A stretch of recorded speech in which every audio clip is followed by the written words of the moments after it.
Hello दोस्तों, स्वागत है आपके अपने चैनल मुसाफिर कैफ़े में। आइए दोस्तों, शुरू करते हैं मुंशी प्रेमचंद की सर्वश्रेष्ठ कहानियों में से एक, कफन। झोपड़े के द्वार पर बाप और बेटा दोनों एक बुझे हुए अलाव के पास और अंदर बेटे की जवान बीबी बुधिया प्रसव वेदना से पछाड़ खा रही थी। रह रहकर उसके मुंह से ऐसी दिल दहला देने वाली आवाज़ें निकलती थीं कि दोनों कलेजा थाम लेते थे। जाड़े की रात थी, प्रकृति सन्नाटे में डूबी हुई, सारा गांव अंधकार में लीन हो गया था। घीसू ने कहा, मालूम होता है बचेगी नहीं, सारा दिन दौड़ते ही गया, जा देख तो आ। माधव चिढ़कर बोला, मरना ही है तो जल्दी मर क्यों नहीं जाती, देख कर क्या करूं। तू बड़ा बेदर्द है बे, साल भर जिसके साथ सुख चैन से रहा, उसी के साथ इतनी बेवफाई। तो मुझसे तो उसका तड़पना और हाथ पांव पटकना नहीं देखा जाता। चमारों का कुनबा था और सारे गांव में बदनाम। घीसू एक दिन काम करता तो 3 दिन आराम करता। माधव इतना कामचोर था कि आधे घंटे काम करता तो घंटे भर चिलम पीता, इसलिए उन्हें कहीं मजदूरी नहीं मिलती थी। घर में मुट्ठी भर अनाज भी मौजूद हो तो उनके लिए काम न करने की कसम थी। जब 2-4 फाके हो जाते तो घीसू पेड़ पर चढ़कर लकड़ियां तोड़ लाता और माधव बाजार में बेच आता। जब तक वह पैसे रहते दोनों इधर उधर मारे मारे फिरते। गांव में काम की कमी ना थी, किसानों का गांव था, मेहनती आदमी के लिए 50 काम थे, मगर इन दोनों को उस वक्त बुलाते जब 2 आदमियों से एक का काम पाकर भी संतोष कर लेने के सिवा कोई चारा ना होता। अगर दोनों साधु होते तो उन्हें संतोष और धैर्य के लिए संयम और नियम की बिल्कुल ज़रूरत ना होती। यह तो इनकी प्रकृति थी, विचित्र जीवन था इनका। घर में मिट्टी के 2-4 बर्तन के सिवा और कोई संपत्ति नहीं थी। फटे चीथड़ों से अपनी नग्नता को ढके हुए जिए जाते थे।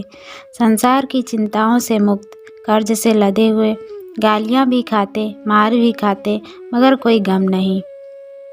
दीन इतने की वसूली की बिल्कुल आशा न रहने पर भी लोग इन्हें कुछ न कुछ कर्ज दे देते थे। मटर आलू की फसल में दूसरों के खेतों से मटर या आलू उखाड़ लाते और भून बांध कर खा लेते, या 10-5 ईखे उखाड़ लाते और रात को चूसते। घीसू ने इसी आकाश वृत्ति से 60 साल की उम्र काट दी और माधव भी सपूत बेटे की तरह बाप ही के पद चिन्हों पर चल रहा था, बल्कि उसका नाम और भी उजागर कर रहा था। इस वक्त भी दोनों अलाव के सामने बैठकर आलू भून रहे थे, जो कि किसी खेत के से खोद लाए थे। घीसू की स्त्री का तो बहुत दिन हुए देहांत हो गया था। माधव का ब्याह पिछले साल हुआ था। जब से यह औरत आई थी, उसने इस खानदान में व्यवस्था की नींव डाली थी और इन दोनों बेगैरतों को दोजख भरती रहती। जब से वह आई, यह दोनों और भी आराम तलब हो गए थे, बल्कि कुछ अकड़ने भी लगे थे। कोई कार्य करने को बुलाता तो निर्व्याज भाव से दुगनी मजदूरी मांगते। वही औरत आज प्रसव वेदना से मर रही थी और यह दोनों शायद इसी इंतजार में थे कि वह मर जाए तो आराम से सोएं।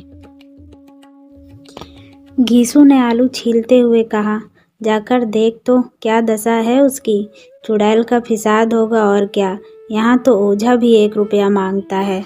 माधव को भय था कि वह कोठरी में गया तो घीसू आलू का एक बड़ा भाग साफ कर देगा। बोला, मुझसे वहाँ जाते डर लगता है। डर किस बात का है, मैं तो यहाँ हूँ ही, तो तुम ही जाकर देखो ना। मेरी औरत जब मरी थी तो मैं 3 दिन तक उसके पास से हिला तक नहीं, और फिर मुझसे लजाएगी कि नहीं, जिसका कभी मुंह नहीं देखा, आज उसका उधड़ा हुआ बदन देखूं, उसे तन की सुध भी तो ना होगी। मुझे देख लेगी तो खुलकर हाथ पांव भी ना पटक सकेगी। मैं सोचता हूँ कोई बाल बच्चा हुआ तो क्या होगा, सोठ गुड़ तेल कुछ भी तो नहीं है घर में। सब कुछ आ जाएगा, भगवान दे तो। जो लोग अभी तक पैसा नहीं दे रहे वो ही कल बुलाकर रुपए देंगे। मेरे 9 लड़के हुए, घर में कभी कुछ न था, भगवान ने किसी न किसी तरह बेड़ा पार ही लगाया। जिस समाज में रात दिन मेहनत करने वालों की हालत उनकी हालत से कुछ अच्छी ना थी, और किसानों के मुकाबले में वो लोग जो किसानों की दुर्बलताओं से लाभ उठाना जानते थे कहीं ज़्यादा संपन्न थे, वहाँ इस तरह की मनोवृत्ति का पैदा हो जाना कोई अचरज की बात ना थी। हम तो कहेंगे घीसू किसानों से कहीं ज़्यादा विचारवान था, और किसानों के विचार सुनने में शामिल होने के बदले बैठकबाजों की कुत्सित मंडली में जा मिलता था। हाँ, उसमें यह शक्ति ना थी कि बैठकबाजों के नियम और नीति का पालन करता, इसलिए जहाँ उसकी मंडली के और लोग गांव के सरगना और मुखिया बने हुए थे, उस पर सारा गांव उंगली उठाता था। फिर भी उसे यह तस्कीन तो थी ही कि अगर वह फटे हाल है तो उसे किसानों की सी जी तोड़ मेहनत तो नहीं करनी पड़ती, और उसकी सरलता और निर्भीकता से दूसरे लोग बेजा फ़ायदा तो नहीं उठाते। दोनों आलू निकाल कर जलते जलते खाने लगे। कल से कुछ नहीं खाया था, इतना सब्र ना था कि उन्हें ठंडा हो जाने दें। कई बार दोनों की जबान जल गई। छिल जाने पर आलू का बाहरी हिस्सा बहुत ज़्यादा गर्म ना मालूम होता, लेकिन दोनों दांतों के तले पड़ते ही अंदर का हिस्सा जबान, हलक और तालू जला देता था, और उस अंगारे को मुंह में रखने से ज़्यादा खैरियत तो इसी में थी कि वो अंदर पहुंच जाए।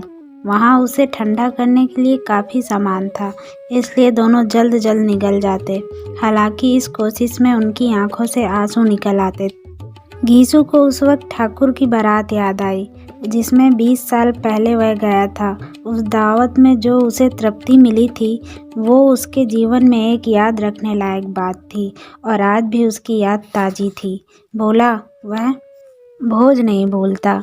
तब से फिर उस तरह का खाना और भरपेट नहीं मिला।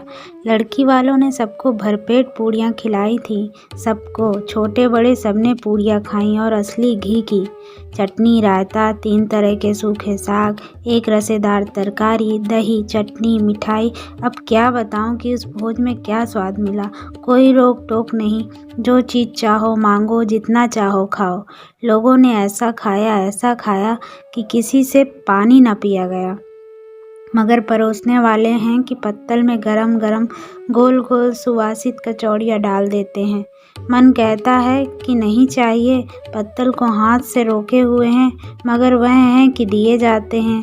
और जब सबने मुंह धो लिया तो पान इलायची भी मिली, मगर मुझे पान लेने की कहाँ सुध थी। खड़ा हुआ ना जाता था, झटपट अपने कंबल पर जाकर लेट गया। ऐसा दिल दरियाव था वह ठाकुर। माधव ने पदार्थों का मन ही मन मजा लेते हुए कहा, अब हमें कोई ऐसा भोज नहीं खिलाता। अब कोई क्या खिलाएगा, वह जमाना दूसरा था। अब तो सबको किफ़ायत सूझती है। शादी ब्याह में खर्च मत करो, क्रियाकर्म में खर्च मत करो। पूछो गरीबों का माल बटोर कर कहाँ रखोगे। बटोरने में तो कमी नहीं है, हाँ खर्च में किफ़ायती सूझती है।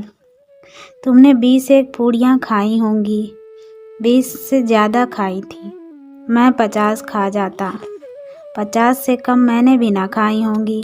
अच्छा पट्टा था, तू तो मेरा आधा भी नहीं है। आलू खाकर दोनों ने पानी पिया, वहीं अलाव के सामने अपनी धोतियाँ ओढ़कर पाँव पेट पर डाले सो रहे, जैसे 2 बड़े बड़े अजगर कुंडलियाँ मारे पड़े हों, और बुधिया अभी तक कराह रही थी।